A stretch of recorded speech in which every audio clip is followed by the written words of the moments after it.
नमस्कार, IBC 24 देख रहे हैं आप। मैं हूं आपके साथ अविनाश कर। 10 बजे रात पूरे दिन की बात में आपका स्वागत है। बुलेटिन की शुरुआत करेंगे इस वक्त की एक बड़े अपडेट के साथ। वर्ल्ड कप 2023 में भारत ने अफगानिस्तान को हरा दिया है। अपने दूसरे मैच में 8 विकेट से भारत ने जीत हासिल की है। भारतीय टीम ने इस दौरान रोहित शर्मा के आतिशी शतक की बदौलत 273 रन का लक्ष्य केवल 35 ओवर में हासिल कर लिया, यानी 15 ओवर बाकी थे। भारत ने अफगानिस्तान को 8 विकेट पर 272 रन पर रोक दिया और उसके बाद 35 ओवर में केवल 2 विकेट के नुकसान पर 273 रन बना लिए। भारत की तरफ से कप्तान रोहित शर्मा ने 84 गेंदों में 131 रनों की ताबड़तोड़ पारी खेली। 63 बॉल में शतक जड़ डाला। विराट कोहली 55 रन बनाकर नाबाद लौटे। ईशान किशन ने 47 रन बनाए, जबकि श्रेयस अय्यर ने 25 रन पर नॉट आउट रहे। रोहित शर्मा ने 50 ओवर वर्ल्ड कप में अपना 7वां शतक लगाया। इसके साथ ही वर्ल्ड कप के इतिहास में सबसे ज्यादा शतक लगाने वाले बल्लेबाज भी वो बन गए हैं। इससे पहले अफगानिस्तान ने टॉस जीता, पहले बैटिंग का फैसला किया। 8 विकेट खोकर 272 रन बना सकी अफगानिस्तान की टीम, लेकिन 35 ओवर में ही भारत ने इसे चेज कर लिया। भोपाल से इस वक्त की एक बड़ी खबर आपको बता दें। एमपी के 2 जिलों के एसपी हटा दिए गए हैं। जबलपुर और भिंड के एसपी हटाए गए हैं। एसपी तुषारकांत विद्यार्थी पीएचक्यू भोपाल कर दिया गया इन्हें, जबकि एसपी मनीष खत्री को पीएचक्यू भोपाल अटैच कर दिया गया है। चुनाव आयोग ने ये निर्देश जारी किए हैं। तो एक बड़ा अपडेट आपको भोपाल से बता दें। एमपी के 2 जिलों के एसपी हटा दिए गए हैं, जबलपुर और भिंड।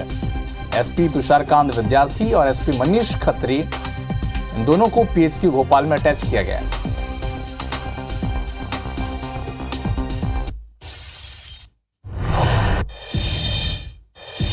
छत्तीसगढ़ में चुनाव की तारीखों के ऐलान के बाद से ही लगातार केंद्रीय चुनाव आयोग ने बड़ी कार्रवाई की है। छत्तीसगढ़ के 2 कलेक्टर, 3 एसपी, 2 एसएसपी हटा दिए गए। बिलासपुर कलेक्टर संजीव झा, रायगढ़ कलेक्टर तारण प्रकाश सिन्हा, इसके अलावा दुर्ग के एसपी शलभ सिन्हा, कोरबा एसपी उदय किरण और राजनांदगांव एसपी अभिषेक मीणा भी हटाए गए हैं। इसके अलावा एसएसपी दुर्ग संजय ध्रुव और बिलासपुर एसएसपी ग्रामीण अभिषेक माहेश्वरी को भी हटाया गया है। केंद्रीय चुनाव आयोग ने राज्य निर्वाचन पदाधिकारी से 3 नामों का पैनल मांगा है। पिछले दिनों बीजेपी ने निर्वाचन आयोग से अधिकारियों की शिकायत भी की थी, जिसके बाद से यह बड़ी कार्रवाई हुई है।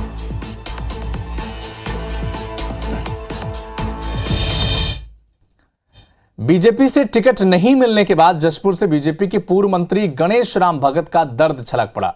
वीडियो वायरल हो रहा है और इस वायरल वीडियो में कार्यकर्ताओं को संबोधित करते हुए वो फफक कर रोते दिख रहे हैं। वीडियो में गणेश राम कह रहे हैं कि अब नहीं हुआ तो जशपुर गया। वायरल वीडियो सामने आने के बाद बीजेपी नेताओं पर लोग तीखी प्रतिक्रिया भी दे रहे हैं। जनजातीय सुरक्षा मंच के जिला अध्यक्ष ने कहा और इस वायरल वीडियो की पुष्टि भी की कि जनजातीय सुरक्षा मंच के कार्यकर्ताओं की बैठक के दौरान गणेश राम भगत काफी भावुक हो गए थे। कितना बड़ा चुनाव थी कि लोगों ने स्वीकार किया।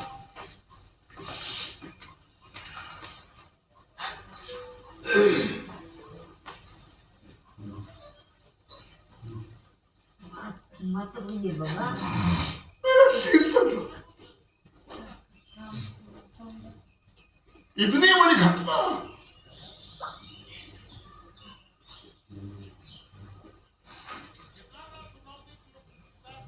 राम प्रकाश राम तमाम के दिल में क्या बीत रहा होगा।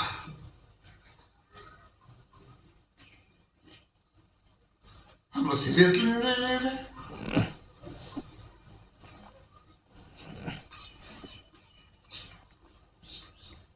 अभी नहीं हुआ तो जशपुर गया।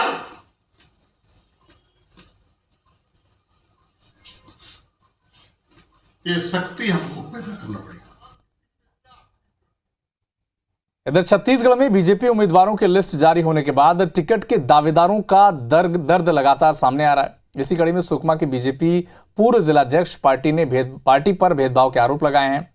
हुंगाराम मरकाम ने वीडियो जारी कर यह भी कहा कि वो रात भर सो नहीं पा रहे हैं।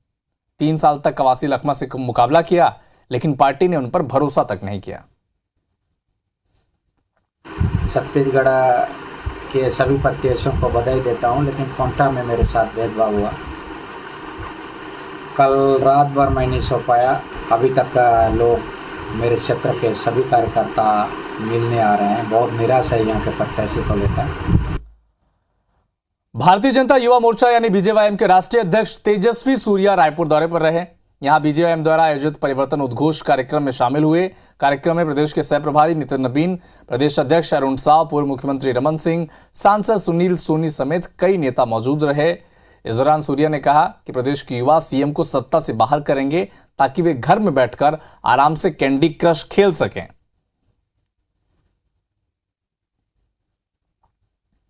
प्रदेश के युवा, विशेष रूप में भारतीय जनता पार्टी के युवा, हम सुनिश्चित किए हैं कि माननीय प्रदेश के मुख्यमंत्री जी को इस चुनाव के बाद पूर्ण रूप से हम छुट्टी देंगे ताकि वो घर में बैठे बैठे वो कैंडी क्रश को पूरा रूप से वो खेल सके। युवा की भूमिका पूरे छत्तीसगढ़ में निर्णायक होगी और युवकों के साथ सबसे ज़्यादा अन्याय और अत्याचार भूपेश बघेल ने कहा है। 10 लाख युवकों को ठगा है, पीएससी के युवकों के साथ छल किया है। इधर चुनावी साल में बीजेपी और कांग्रेस दोनों ही दल आदिवासियों को साधने में जुटे हुए हैं। हाल ही में प्रधानमंत्री मोदी ने जबलपुर में रानी दुर्गावती के स्मारक निर्माण का भूमि पूजन किया, आदिवासियों को साधने की कोशिश की। अब कांग्रेस की राष्ट्रीय महासचिव प्रियंका गांधी मंडला दौरे पर आ रही हैं, आदिवासियों पर फोकस कर रही हैं। ये कहा वहां पे आदिवासियों के देवस्थल चौगानी जाएंगी, मड़िया में दर्शन करेंगी प्रियंका गांधी। आपको यह भी बता दें कि एमपी में अनुसूचित जनजाति यानी एसटी वर्ग के लिए 47 सीटें आरक्षित हैं और 2018 के जो चुनाव थे इसमें कांग्रेस ने इस 47 सीटों में से 31 सीटें जीतकर सत्ता में वापसी की थी, 15 साल का सूखा खत्म किया था। और यही वजह है कि कांग्रेस ने आदिवासियों को रिझाने के लिए इस बार भी पूरी ताकत झोंकती है।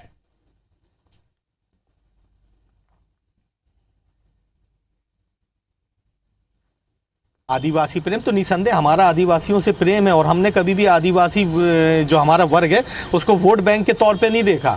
स्वर्गीय इंदिरा गांधी ने जल जंगल जमीन का अधिकार आदिवासियों को दिलाया। माननीय प्रियंका गांधी जी ने जब विधानसभा के चुनाव की शुरुआत करी तो वीरांगना दुर्गावती की प्रतिमा पर, उनकी मूर्ति पर माल्यार्पण करके करी। तो हमारा जो आदिवासी प्रेम है ये हम लोगों के अंदर से आता है, हम लोग की भावनाओं से आता है। ये भारतीय जनता पार्टी को ढोंग और स्वांग करना पड़ता है। कांग्रेस हमेशा ओवर कॉन्फिडेंस में रही है। खासतौर से जिन नेताओं के नामों की आप चर्चा कर रहे हैं उन नेताओं की जनता में स्वीकार्यता क्या है या उनके प्रति लोगों का भाव क्या है, ये हम सब अच्छे तरीके से जानते हैं। उनकी गारंटी, उनके वादे, उस पर जनता ने 5 साल पहले विश्वास करके धोखा खा चुकी है। अब उनके किसी गारंटी और किसी वादे में वो विश्वास नहीं करने वाले। इधर आचार संहिता लगने के बाद छत्तीसगढ़ में पुलिस एक्शन मोड पर है। पुलिस प्रशासन ने अंतर्राज्यीय सीमाओं पर वाहनों की जांच तेज कर दी है, जिन्हें हम प्रदेश के 8 इलाकों में जो अलग अलग तस्वीरें आई थी इससे आप समझ सकते हैं। पहली तस्वीर रायपुर से है, वाहनों की चेकिंग तेज कर दी गई है। कवर्धा में भी चेकिंग हुई, राजनांदगांव में भी चेकिंग हुई। तो कई जगह घातक हथियार, नशीली वस्तु और चुनाव को प्रभावित करने वाले जो सामग्री हैं उन पर नजर रखी जा रही है। पुलिस राजनांदगांव में भी पुलिस ने जांच की। महासमुंद से पुलिस गुंडों और बदमाशों और दूसरे राज्यों से जुड़ी सीमाओं पर नजर रख रही है। जबकि 5वीं जो तस्वीर है गरियाबंद से है। जिला निर्वाचन अधिकारी ने 6 उड़न दस्ता टीम का गठन किया है। जबकि सूरजपुर में एमपी बॉर्डर लगता है, वहां पर पुलिस, आबकारी और वन विभाग की संयुक्त टीम तैनात है। जबकि मनिंद्रगढ़ से गाड़ियों में जो काली फिल्म लगाई गई थी उन्हें हटाया गया।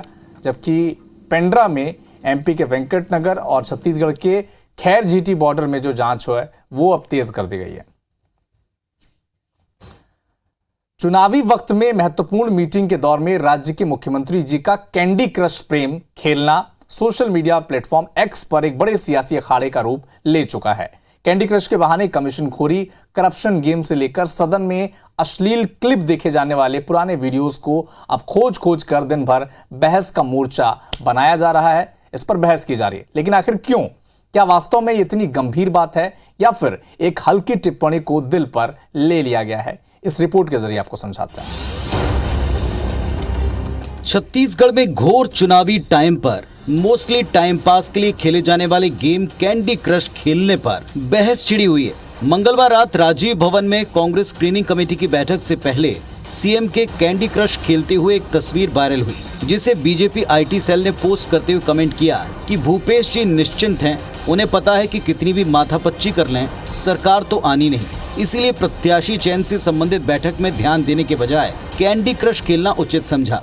दरअसल हुआ ये कि स्क्रीनिंग कमेटी मीटिंग के लिए सीएम भूपेश सबसे पहले राजीव भवन पहुंच गए और बाकी नेताओं के इंतजार में मीटिंग शुरू होने से पहले सीएम अपने फोन पर कैंडी क्रश खेलने लगे।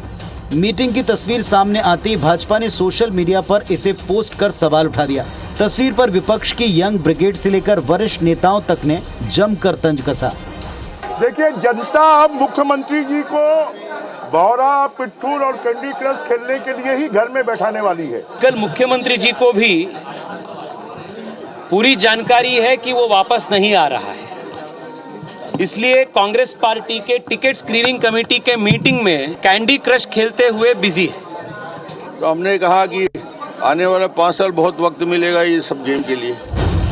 भाजपा के तंज पर सीएम भूपेश ने भी खुलकर जवाब दिया और पूर्व सीएम रमन सिंह समेत पूरी बीजेपी को जमकर घेरा। सीएम ने कहा कि कैंडी क्रश खेलना अपराध नहीं।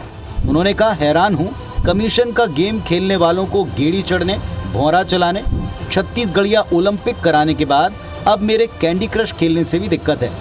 कैंडी क्रश खेलने में तकलीफ क्या है? हम गेड़ी भी चढ़ते हैं, भौरा भी खेलते हैं, छलांग भी लगाते हैं नदी में। ये भी एक खेल है, थोड़ा सा मनोरंजन कर रहे हो। मनोरंजन करना अपराध है? मैं कभी तनाव नाम नहीं रहता।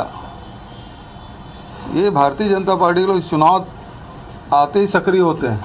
हम 5 साल सक्रिय रहे। लेकिन मुख्यमंत्री भूपेश बघेल जी के कैंडी क्रश खेलने से, भौरा खेलने से, गेड़ी चलाने से, पिट्ठूल खेलने से आखिर भारतीय जनता पार्टी की इतना आपत्ति है क्या? ये तो कभी उसकी ओर ध्यान दिए नहीं, गेड़ी को ध्यान दिए नहीं। वैसे मुख्यमंत्री भूपेश बघेल इतने पर ही नहीं रुके। उन्होंने स्वीकारा कि वो तनाव दूर करने के लिए अपने फेवरेट गेम कैंडी क्रश को खेलते रहते हैं और आगे भी खेलते रहेंगे। कुल मिलाकर कैंडी क्रश के बहाने बीते 24 घंटे में कमीशन खोरी, स्कैम गेम, घोटाले के गेम, ऐसे तमाम हैशटैग सुर्खियों में आ गए।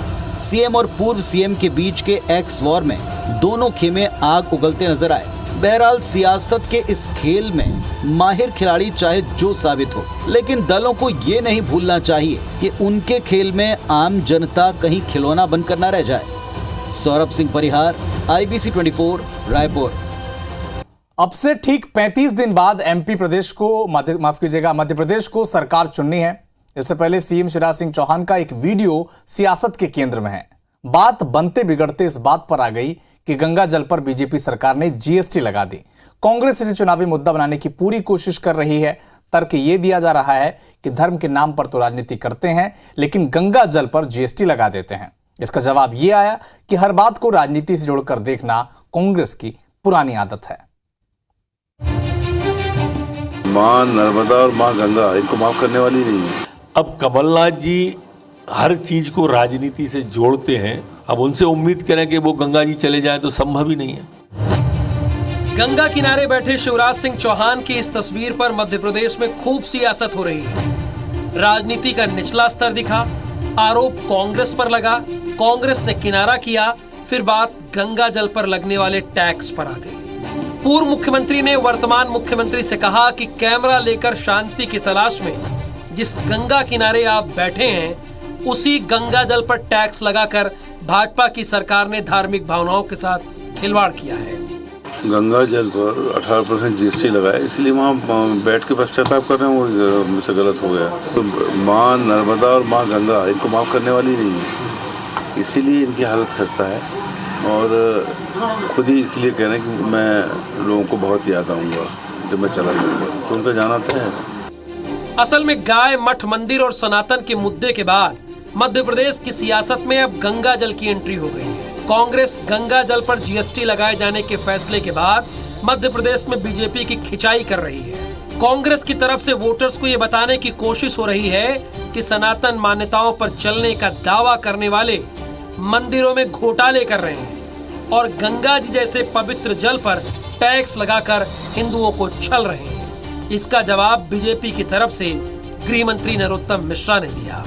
नर्मदा मैया की परिक्रमा भी सीएम साहब ने की है, गंगा मैया पे भी वो गए, साधु संतों के बीच में भी गए। अब कमलनाथ जी हर चीज को राजनीति से जोड़ते हैं, ये उनकी एक विशेषता है, क्योंकि उनके संग ये दिक्कत है कि बाकी की जगह वो आ जा नहीं पाते हैं। अब उनसे उम्मीद करें कि वो गंगा जी चले जाएं तो संभव ही नहीं है। गंगा जल की 250 मिलीमीटर वाली कैन जो डाक विभाग के जरिए पहले 30 रुपए में मिलती थी, अब वो 35 रुपए में मिलेगी। इसी बात को कांग्रेस चुनावी मुद्दा बना रही है और बीजेपी को उसके राम मंदिर निर्माण से लेकर महाकाल कॉरिडोर निर्माण में घपले घोटालों के जरिए एक्सपोज करने की अपने तरीके से कोशिश कर रही है। कांग्रेस को उम्मीद है कि हिंदुओं के वोट थोक में पार्टी को मिल जाए तो जीत पक्की है। हालांकि खबर तो ये भी है कि बीजेपी कड़वे दिनों के बाद त्योहारी सीजन में सनातन के मुद्दे को तेजी से उठाकर माहौल अपनी तरफ करने की तैयारी में है। नवीन कुमार सिंह, IBC 24, भोपाल। विधानसभा चुनाव की तारीखों का ऐलान हो चुका है। 5 सालों तक जनता के भाग्य विधाता बनकर उनके लिए नीति नियम निर्धारित करने वाले नेता अब जनता की शरण में होंगे। उनसे वोट मांगेंगे, प्रलोभन देकर गिफ्ट का दौर भी चलेगा। लेकिन क्या आपको पता है कि छत्तीसगढ़ में एक वोटर का मूल्य क्या है? जब एक मतदाता अपना एक वोट डालता है तो माननीय जनप्रतिनिधि को कितने लाख रुपए का उत्तराधिकारी बना देता है? शायद आपको पता नहीं हो, तो आज हमको बताने जा रहे हैं कि एक वोट की वैल्यू है क्या।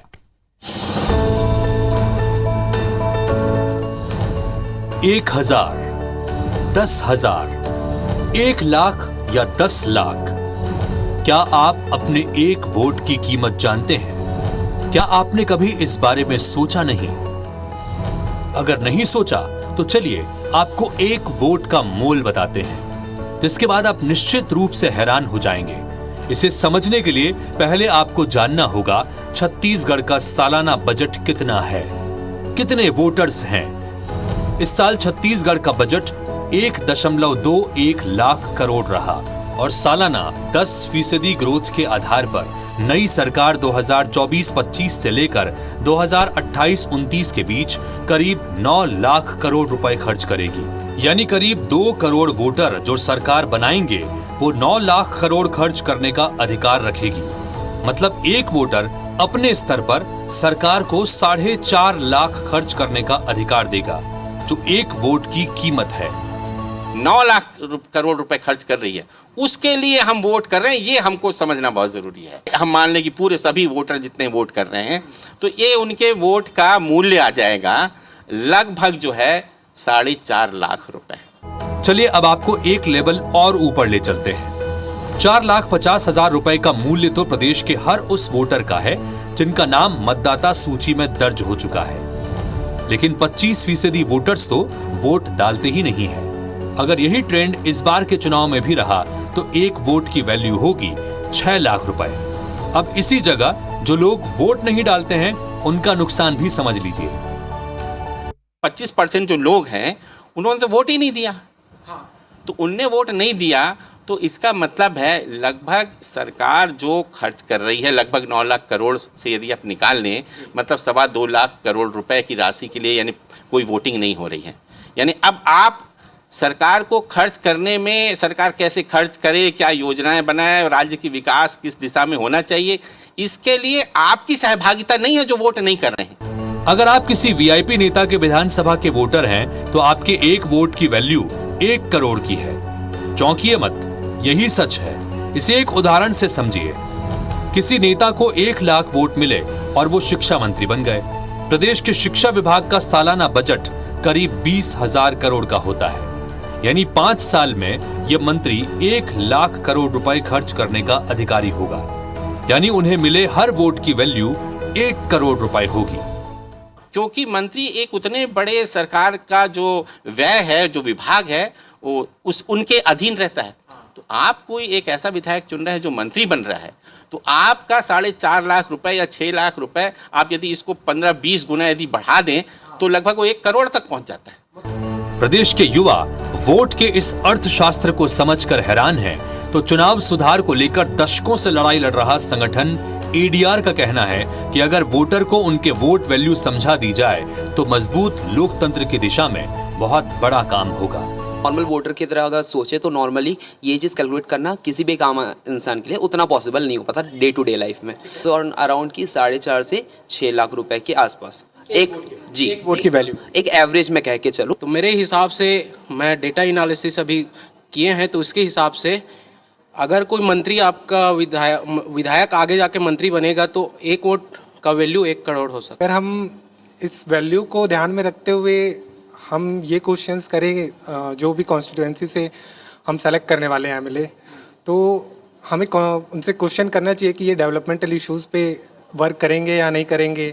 समझ में आ जाए कि हमारा वोट से इतना लाखों करोड़ों रुपया की बजट, इतना लाखों करोड़ों लोगों की भविष्य, और केवल आज की भविष्य नहीं, आने वाला दिनों की भविष्य, ये जो गंभीरता की सवाल है, ये गंभीरता तो समझना चाहिए एक बात। लेकिन ये केवल वोट मतदाताओं की नहीं, मैं कह रहा हूँ राजनीतिक दलों को भी जवाबदारी है। और ये कीमत इससे भी ज्यादा है, क्योंकि हमने चुनाव प्रक्रिया में हुए खर्च को नहीं जोड़ा है। तो IBC 24 आपसे अपील करता है कि अपने वोट की कीमत समझें और मतदान जरूर करें। जो चुनाव के समय उनको लगता है कि धूप बहुत तेज है, एसी कमरे में ही रह जाए, क्या फ़र्क पड़ता है उनके एक वोट जाने से। तो फ़र्क ये पड़ता है कि आप जैसे लोग जब नहीं निकलते हैं तो अगले 5 साल में, अगर मान लीजिए कि आप नहीं निकले 25% लोग, तो अगले 5 साल में 2,25,000 करोड़ रुपए आप अपने हिस्से के छोड़ दिए सड़क पे। और वो कौन क्या इस्तेमाल करेगा वो उसका विवेक है। फिर आप मत बोलिएगा कि आपके इलाके में बिजली नहीं आई, सड़क नहीं आई, स्कूल नहीं बने, कॉलेज नहीं बने। ये जवाबदेही भी आपकी है और ये सहभागिता निभाना भी आपकी ही जिम्मेदारी है। कैमरा पर्सन रमाशंकर के साथ राजेश राज, IBC 24 रायपुर। बीजेपी ने भोपाल में 7 में से 6 सीटों पर प्रत्याशियों की घोषणा कर दी है। नरेला से बीजेपी ने चिकित्सा शिक्षा मंत्री विश्वास सारंग को प्रत्याशी बनाया है। टिकट मिलने के बाद सारंग चुनावी मैदान में उतर भी चुके हैं। आजादी से लेकर सेनानियों से आशीर्वाद लेकर अपने चुनाव प्रचार की शुरुआत भी की है। इस दौरान सारंग ने कांग्रेस पर तंज कसते हुए कहा कि अभी कांग्रेस में बोली लग रही है, वहां बोली से टिकट मिलते हैं। चिकित्सा शिक्षा मंत्री और नरेला से विधायक विश्वास सारंग ने अपने प्रचार अभियान की, चुनाव अभियान की आज से शुरुआत कर दी और शुरुआत भी की उन्होंने स्वतंत्रता संग्राम सेनानी से आशीर्वाद लेकर। मैं सीधे विश्वास सारंग जी से बात करता हूं। सर, आज आपने प्रचार अभियान की शुरुआत की और वो भी स्वतंत्रता संग्राम सेनानी के आशीर्वाद से। देखिए, ये हम सबका सौभाग्य है कि हमें उन बुजुर्गों का आशीर्वाद मिल रहा है जिनके कारण आज हम आज़ाद हिंदुस्तान में रह रहे हैं। नारायणी देवी अग्रवाल जी चौक निवासी हैं और जिन्होंने स्वतंत्रता संग्राम में भी इस देश की आज़ादी के लिए काम किया। तो आपके पतिदेव भी स्वतंत्रता संग्राम सेनानी थे, आपको 2 बार राष्ट्रपति पुरस्कार भी मिला। हमें लगा कि यदि हम भोपाल में चुनाव की शुरुआत कर रहे हैं तो ऐसे बुज़ुर्गों से आशीर्वाद लें जिनके कारण आज हम सब हैं। और मुझे बहुत प्रसन्नता है कि अम्मा ने आज भरपूर आशीर्वाद दिया है, जीत का कमल खिलेगा। नरेला में भी और प्रदेश में भी ये आशीर्वाद अम्मा ने दिया है। आप लोग चुनाव प्रचार अभियान की शुरुआत कर रहे हैं, उधर कांग्रेस के प्रत्याशी घोषित नहीं हुए, फिर भी आप लोगों के जो 136 घोषित हुए उन पर सवाल खड़े हो रहे हैं, विरोध हो रहा है। अब देखिए, कांग्रेस में तो बोली लगेगी, अभी बोली लगी कहाँ? बोली पूरी तो होने दीजिए, इतना नहीं 1, 2, 3 करेंगे जब तो होगा प्रत्याशी चयन। अभी तो गुट और गिरोह में बटी हुई कांग्रेस की पार्टी में बोली लगेगी, उसके बाद प्रत्याशी आएंगे। अब ये अलग बात है, खुद कुछ कर नहीं पा रहे, हम पर सवाल उठा रहे हैं, इसीलिए तो मुंह की खाएंगे कांग्रेस इस बार। विश्वास सारंग जी ने अपने चुनाव प्रचार अभियान के आज से शुरुआत कर दी और उनका कहना है कि कांग्रेस जो सवाल उठा रही है उसमें अब बोली लगी और बोली लगने के बाद ही प्रत्याशी तय होंगे। कैमरा पर्सन वीरेंद्र नागर के साथ वीर पटिया, IBC 24 भोपाल। इंदौर जिला कोर्ट में सीबीआई स्पेशल कोर्ट ने 2009 में PMT एग्जाम में हुए व्यापम घोटाले के 2 आरोपियों को 5 साल की सजा और 14,000 के अर्थदंड से दंडित किया है। दरअसल 2009 में झांसी के रहने वाले पुरुषोत्तम खोरिया ने अपनी जगह पर सौरभ सिंह को बैठाया, entrance exam test exam pass कराया। 2014 में MGM मेडिकल कॉलेज में एक लिखित शिकायत के जरिए ये जानकारी डीन को मिली थी कि पुरुषोत्तम ने गलत तरीके से एग्जाम देकर एडमिशन लिया है। इस मामले में 5 सदस्यीय टीम गठित कर जब जांच कार्रवाई की गई तो पता चला कि पुरुषोत्तम ने अपनी जगह पर किसी और को बैठाकर एग्जाम दिलवाई थी और कॉलेज में सीट हासिल की है। मामले में पुलिस की शिकायत के बाद मामला सीबीआई कोर्ट पहुंचा और सीबीआई ने इस मामले में जांच करते हुए 30 लोगों के बयान के आधार पर पुरुषोत्तम और सौरभ सिंह को सजा सुनाई है। आपको बता दें कि पुरुषोत्तम जहां MGM मेडिकल कॉलेज से MBBS कर रहा था तो वहीं सौरभ दिल्ली के सफदरजंग अस्पताल से अपना MBBS कर रहा था। 2009 पीएमटी की परीक्षा व्यापम ने आयोजित की थी, जिसमें पुरुषोत्तम खुइया जो झांसी निवासी यूपी का निवासी है, ये परीक्षा पास होने के बाद एमजीएम कॉलेज इंदौर में एमबीबीएस की शिक्षा प्राप्त करने आ गया। उनका मिलान किया तो ये छात्र संदिग्ध पाया गया। पुरुषोत्तम के स्थान पर जो छात्र सौरभ चंद्र गुप्ता ने परीक्षा दी थी, उसको भी अरेस्ट किया और 5 वर्ष के कारावास से दंडित किया और 14,000 रुपए के अर्थदंड से भी दंडित किया। कोरबा में 11 साल के नाबालिग लड़के के साथ अनाचार किया गया। आरोपी मेडिकल कॉलेज के कर्मचारी जितेंद्र डटसेना पर है। बच्चे ने परिजनों को घटना की जानकारी दी, जिसके बाद परिजनों ने अस्पताल में हंगामा किया। घटना की लिखित शिकायत मिलने पर कॉलेज प्रबंधन ने कर्मचारी को तत्काल बर्खास्त किया। आरोपी कर्मचारी विभाग के एक्सरे विभाग में रेडियोग्राफर का काम करता था। मुझे शिकायत प्राप्त हुई थी कि हमारे रेडियोग्राफर के द्वारा किसी प्रकार से कोई किसी नाबालिग बच्चे के साथ में गलत व्यवहार का मतलब वो आया था, कंप्लेंट आई थी। तो तुरंत हम लोगों ने उनको बुला करके पूछा और ये क्या है, तो हम लोग को सही पाया गया, हमने तुरंत बर्खास्त कर दिया उसको। कोरबा में युवती के अपहरण का सनसनीखेज मामला सामने आया। दरअसल 28 सितंबर को पिता ने बेटी को मशीन सीखने के लिए कोरबा के लिए रवाना किया, लेकिन वो तब से ही लापता हो गई। पिता का कहना है कि अपहरणकर्ताओं का फोन आया, 15 लाख फिरौती मांगी और न देने पर सिर कलम करने की धमकी दे रहे थे। पीड़ित पिता गरीबी के चलते पैसे देने में असमर्थ हैं। स्थानीय पुलिस ने भी मामले को गंभीरता से लिया नहीं, जिसके बाद पिता ने एसपी दफ्तर पहुंचकर बेटी को सुरक्षित छुड़ाने की गुहार लगाई। पुलिस केवल आश्वासन ही दे पाई है। धमतरी जिले के ग्राम कुहकुहा में दर्दनाक हादसा हो गया। बाइक सवार बाप बेटी डीजल टैंकर की चपेट में आ गए, जिससे दोनों की मौके पर ही मौत हो गई, जबकि मृतक की पत्नी और बेटे गंभीर रूप से घायल हो गए हैं। हादसे की सूचना जैसे ही कुरुद पुलिस को मिली, वो मौके पर पहुंची, घायलों को अस्पताल पहुंचाया। बताया ये भी जा रहा है कि आरंग क्षेत्र के भोथली गांव निवासी मनहरण लोधी बाइक से परिवार के साथ नारी की तरफ जा रहा था। इसी दौरान रास्ते में हादसा हुआ और टैंकर चालक के खिलाफ अब पुलिस ने केस दर्ज कर उसकी तलाश में जुटी हुई है।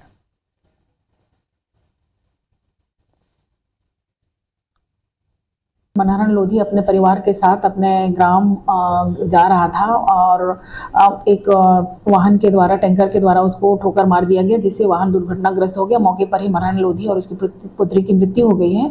उसके पत्नी और पुत्र को अचेत अवस्था में रिफर किया गया है। इधर भिलाई शहर में डेंगू से एक महिला की मौत हो गई, लेकिन स्वास्थ्य विभाग इसे मानने को तैयार है नहीं। मृतक के परिवार वालों का कहना है कि महिला की मौत डेंगू से हुई है, क्योंकि उसे डेंगू के इलाज के लिए पहले भिलाई के एक निजी अस्पताल और बाद में एम्स में दाखिल कराया गया था। आज महिला की अंत्येष्टि के लिए पूरा परिवार भिलाई पहुंचा। परिवार वालों ने यह भी आरोप लगाया कि अगर डेंगू से मौत नहीं हुई तो सुबह सुबह नगर निगम की टीम अस्पताल में छिड़काव करने क्यों पहुंची थी। मामले पर पूर्व कैबिनेट मंत्री प्रेम प्रकाश पांडेय ने भी शासन और प्रशासन को आड़े हाथों लिया और यह भी कहा कि डेंगू पर हो रही मौत को छिपाने की जगह प्रशासन को उस पर नियंत्रण करने के लिए काम करना चाहिए। का इलाज चलता था कौरा के पास ना, उसके बाद उसको एडमिट किए, 2 तारीख को ले गए डिलीवरी के लिए। तो वहाँ फिर उसका ब्लड टेस्ट हुआ, ब्लड टेस्ट में डेंगू बताया, फिर वहाँ से छुट्टी कर दिए, बोलते ले आप ले जाओ घर। प्रशासन जितना डेंगू की बता रहा है उससे कई गुना ज़्यादा डेंगू से प्रभावित लोग हैं, और जो प्रिकॉशन यहाँ प्रशासन को करना चाहिए था वो पूरी तरह से फेल रहा है। मंत्रियों के जिले के भ्रष्टाचार और उसको छुपाने में प्रशासन जो है पूरा सहयोग कर रहा है, उसे ऐसा नहीं करना चाहिए। सुप्रीम कोर्ट कोलेजियम ने राष्ट्रपति से छत्तीसगढ़ उच्च न्यायालय के जज की नियुक्ति के लिए रविंद्र कुमार अग्रवाल की सिफारिश की है। छत्तीसगढ़ उच्च न्यायालय के मुख्य न्यायाधीश ने अपने 2 सहयोगियों के परामर्श से रविंद्र का नाम आगे बढ़ाया और उच्च न्यायालय के न्यायाधीश के रूप में पदोन्नत करने की सिफारिश की, जिस पर मुख्यमंत्री और छत्तीसगढ़ के राज्यपाल ने सहमति व्यक्त की है। वहीं एकमात्र परामर्शी न्यायाधीश ने उम्मीदवार को उच्च न्यायालय के न्यायाधीश के रूप में नियुक्त करने के लिए रविंद्र कुमार को उपयुक्त बताया है। हवाई सेवा को लेकर एक बड़ी खुशखबरी। अब बिलासपुर से नई दिल्ली के लिए सीधी फ्लाइट की मांग पूरी हो गई है। विंटर शेड्यूल में बिलासपुर से दिल्ली के लिए डायरेक्ट फ्लाइट शामिल कर लिया गया है और 31 अक्टूबर से यह सुविधा मिलना शुरू हो जाएगा। और हफ्ते में 3 दिन मंगलवार, गुरुवार, शनिवार को फ्लाइट का संचालन होगा। अलायंस एयर ने इससे लेकर विंटर शेड्यूल जारी कर दिया है।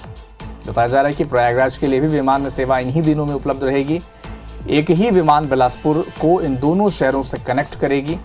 जारी शेड्यूल के मुताबिक बिलासपुर से दिल्ली जाने वाली फ्लाइट दोपहर 3:15 पर उड़ान भरेगी, शाम 5:25 पर दिल्ली पहुंचेगी।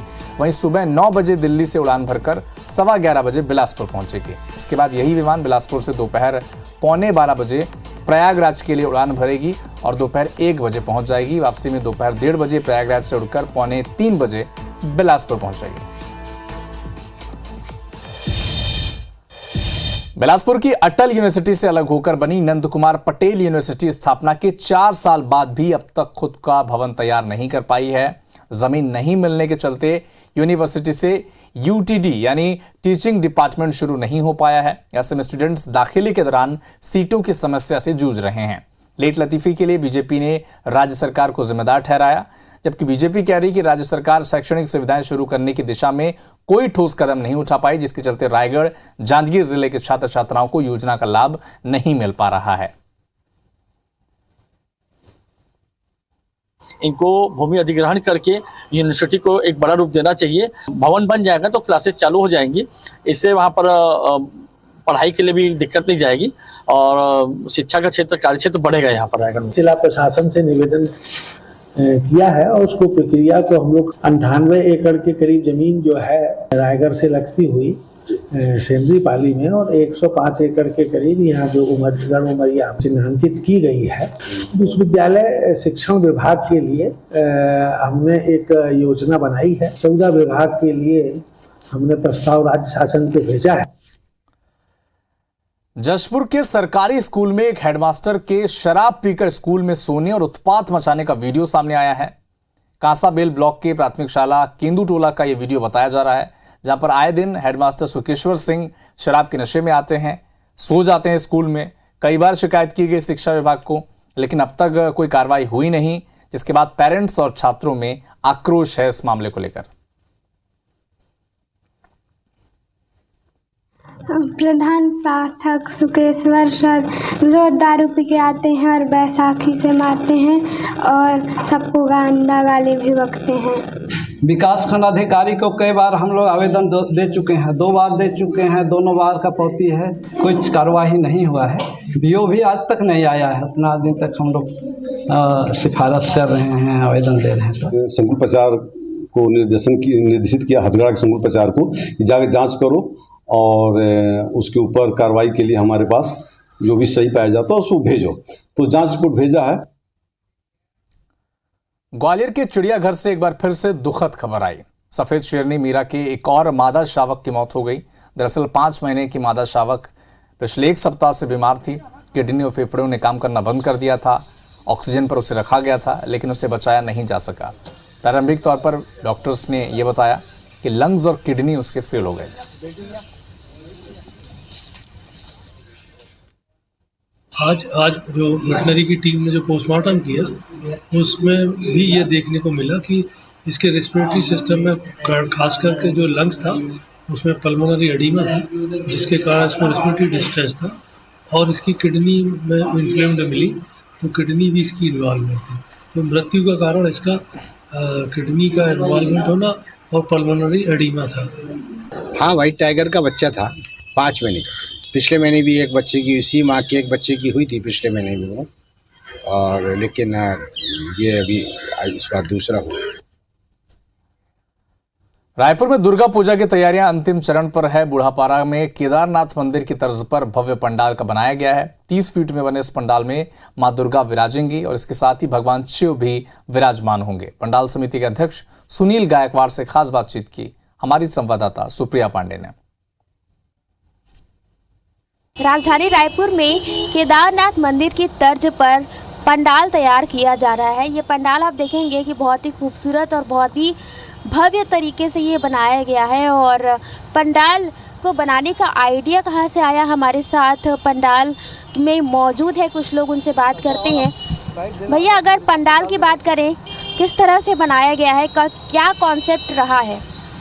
ये हम लोग ने पहले से सोचा था कि केदारनाथ का बनाना है, और ऐसा काम हमारे जो हर साल से जो हमारे पंडाल का काम करते हैं उनके पास एक कॉन्सेप्ट था, तो फिर ठीक है हमने बोला कि इनको बनाना है, तो उसने कॉन्सेप्ट बनाया है केदारनाथ का। और इसमें शिवलिंग को भी बैठाया जाएगा, उसमें रखेंगे शिवलिंग को भी केदारनाथ के रूप में। अच्छा, इस पंडाल को बनाने में कितना समय लगा है और क्या क्या मटेरियल से ये पंडाल का निर्माण किया गया है? ये इसमें 1 हफ्ता लगा है मैडम, हफ्ता 10 दिन से काम चल रहा था। इसमें बांस पाटा है, बांस है, कपड़े का भी इसमें उपयोग किया हुआ है। ये करीब 30 फीट का है करीब पंडाल। बिल्कुल, तो आप देखेंगे कि ये जो पंडाल है वो 30 फीट का है और ये 30 फीट का पंडाल लोगों के आकर्षण का केंद्र है, क्योंकि ये जो पंडाल है वो केदारनाथ मंदिर की तर्ज पर ही बनाया गया है। और ये जो आइडिया है वो पंडाल समिति के लोग बताते हैं कि काफ़ी समय से इस बारे में सोच रहे थे और आखिरकार इसे अब तब्दील कर दिया है रियल में। तो इस तरीके से आप देखेंगे कि बहुत ही खूबसूरत पंडाल बनकर तैयार है। कैमरामैन मुकेश दरियाब के साथ सुप्रिया पांडे, IBC 24 रायपुर। विश्व प्रसिद्ध उज्जैन के श्री महाकालेश्वर मंदिर में भगवान महाकाल का अभिषेक करने के साथ ही दूध, दही, घी, शक्कर, शहद और फलों के रस से जो पंचामृत बनाया गया था, इससे विशेष पूजा अर्चना की गई। आभूषणों से राजा के स्वरूप में उन्हें दिव्य श्रृंगार किया गया। इसके बाद महाकाल को 56 भोग भी लगाया गया। भोग लगाया है महाकाल बाबा को, वो एक भक्त के द्वारा लगाया, और वो जो भक्त है उसका कोई मनोरथ पूर्ण भगवान महाकाल ने किया होगा, उस मनोरथ पूर्ण होने के एवज में भगवान को आज 56 भोग लगाए। बस आरती। जय श्री महाकाल।